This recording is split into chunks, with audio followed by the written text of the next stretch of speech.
Oke, welcome to my channel. Jadi untuk kesempatan kali ini gue akan membuat video review tentang sebuah film, dan ini akan menjadi video pertama gue ya untuk nge-review film, nge-cincongin film.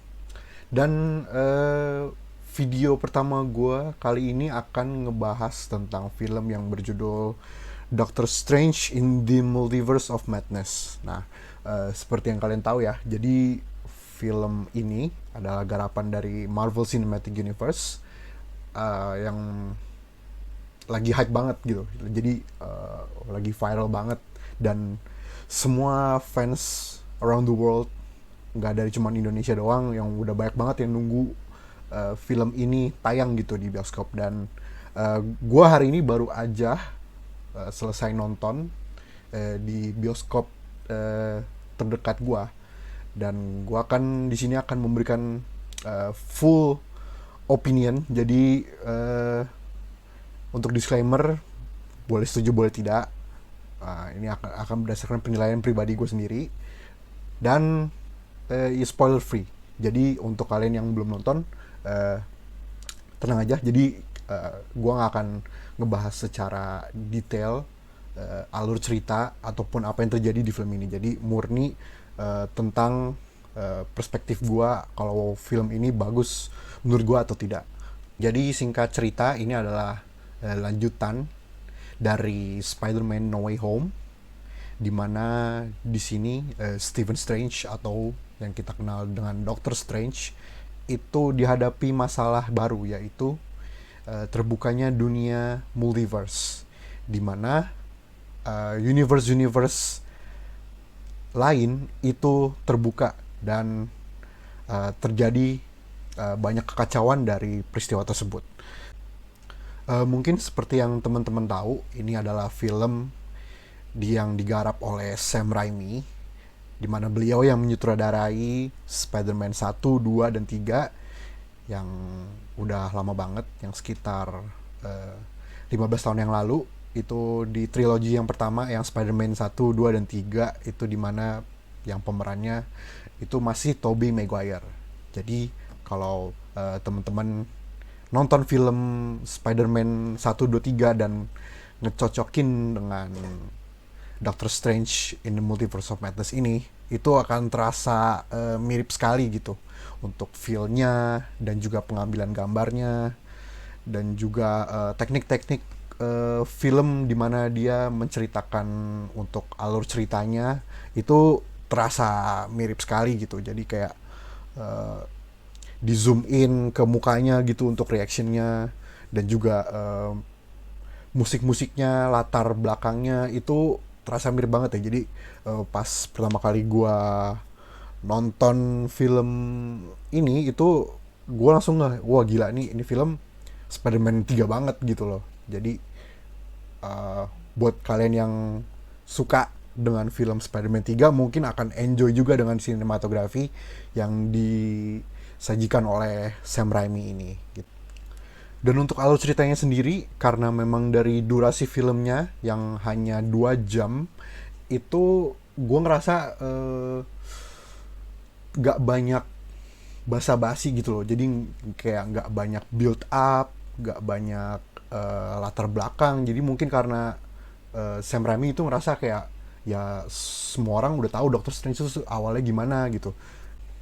Jadi ceritanya pun, storytellingnya pun juga nggak berbelit-belit gitu, nggak kayak film-film origins superhero yang lain gitu. Jadi di sini lebih ke progresif banget untuk alur ceritanya seperti itu.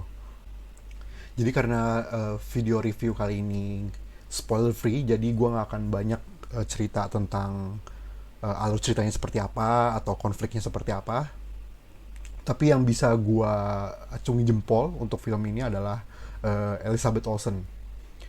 Elizabeth Olsen sangat nge-carry film ini banget sih menurut gue, karena menurut gue dia yang paling oke untuk segi performance actingnya gitu. Dari segi karakter developmentnya sampai ke ujung ceritanya, itu menurut gue the best itu di karakternya yang diperankan oleh Elizabeth Olsen, yaitu Scarlet Witch ya, Wanda Maximoff gitu. Dan untuk Doctor Strange-nya sendiri itu menurut gue seperti pada umumnya ya, seperti yang kayak kita kenal sebelumnya, kayak dia tuh uh, memiliki latar belakangnya seperti apa, dan juga bagaimana cara dia menghadapinya, dan bagaimana dia suka menyisipkan humor-humornya itu juga masih solid banget untuk karakternya. Jadi nggak kalian nggak akan kecewa juga untuk karakter Doctor Strange-nya itu sendiri gitu. Dan yang kedua, yang gue suka banget dari film ini adalah dari segi musik scoresnya gitu. Jadi karena Sam Raimi itu kan dia mau ngebawa nuansa yang berbeda dengan Doctor Strange yang pertama ya. Jadi Doctor Strange yang kedua ini dia ingin memberikan nuansa horor gitu. Jadi musiknya itu akan menjadi sangat penting gitu. Dan menurut gua untuk komposer dan juga musik produsernya, sound engineeringnya semua benar-benar oke banget, top tier banget lah intinya untuk memberikan nuansa horor tersebut seperti itu.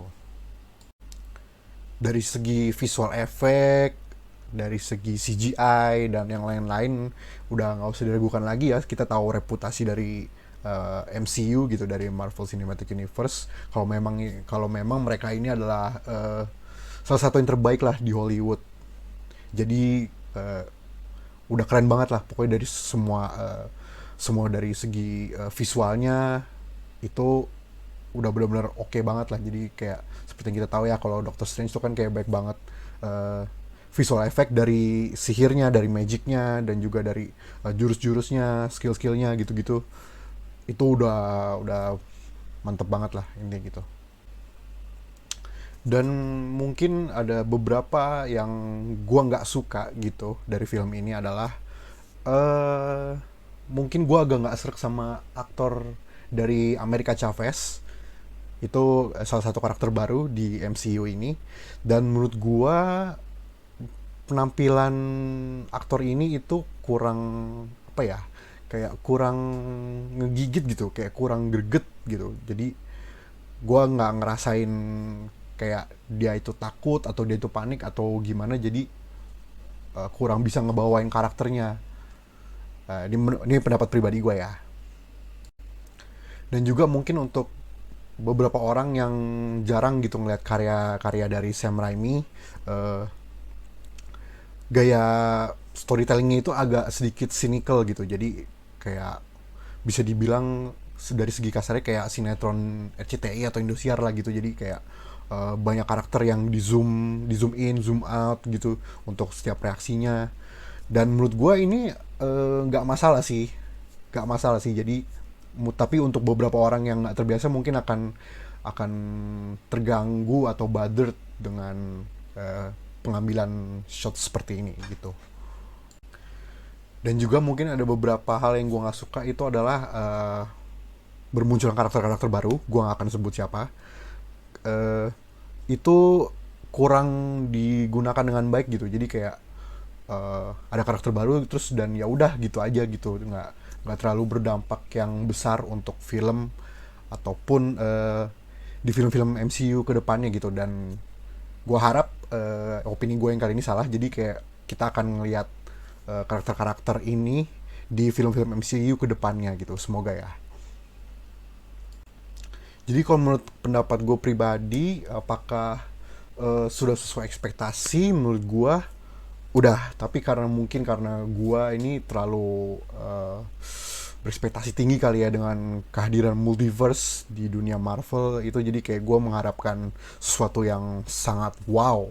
Tapi mungkin yang gue dapet itu kayak cuman ekspektasi gue 10, tapi kayak mungkin yang gue dapet itu cuman 7 gitu atau 6 gitu. Dan sekali lagi ini menurut pendapat gue pribadi, boleh setuju boleh tidak. Oke, thank you banget yang udah nonton video review gue kali ini. Like dan subscribe jika kalian suka, dan kita ketemu lagi di video berikutnya. Thank you.